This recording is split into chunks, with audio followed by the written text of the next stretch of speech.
Hello guys, welcome back to non tech engineer.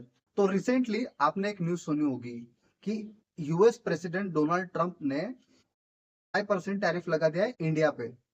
तो इसका मतलब अब इंडिया से जो भी चीज एक्सपोर्ट होगी यूएस में, उसकी प्राइस 5% ज्यादा होगी।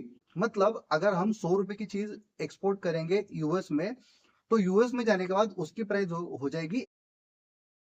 अब ये लॉन्ग टर्म है, ये शॉर्ट टर्म इम्पैक्ट है, ये तो आगे चल के पता चलेगा। लेकिन अभी फिलहाल के लिए क्या होगा कि अब इसको मिटिगेट करने के लिए, क्योंकि हम इंडिया से बहुत सारा चीज जो है, हम ज्यादा से ज्यादा जो एक्सपोर्ट है, फिर जो बिजनेस है, वो यूएस से करते हैं।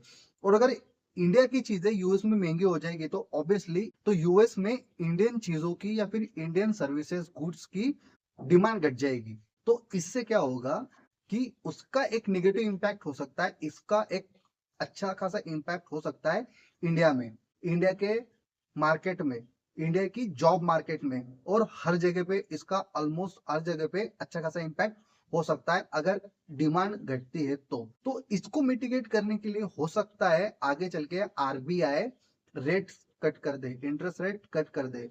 और आपको पता होगा, मैंने इससे पहले एक वीडियो बनाया था कि यूएस में अगर इंटरेस्ट रेट कम होते हैं तो उसका कैसा पॉजिटिव इम्पैक्ट इंडिया इकोनॉमी पे पड़ता है। तो अगर इंडिया में ही इंटरेस्ट रेट कम होते हैं तो इसका एक इम्पैक्ट इंडियन इकोनॉमी में कैसा पड़ेगा, वो हम देखते हैं, उसको हम समझते हैं।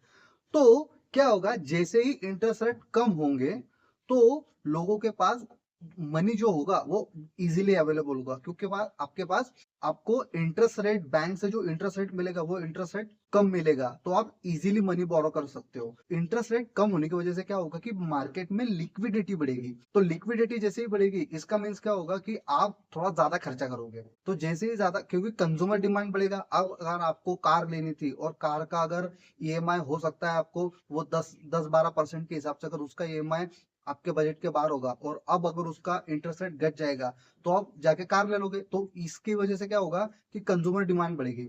लेकिन इसकी वजह से सिर्फ कंज्यूमर डिमांड नहीं बढ़ती, इसकी वजह से इन्फ्लेशन भी बढ़ता है। क्योंकि अगर उस कार को लेने के लिए आप अकेले नहीं हो, अब उस कार को लेने के लिए सपोज 10 लोग थे और 10 लोग वेट कर रहे थे उस कार को लेने के लिए, और अब उसका इंटरेस्ट रेट कम हो गया है, उसका ईएमआई उन 10 लोगों के बजट में आ चुका है।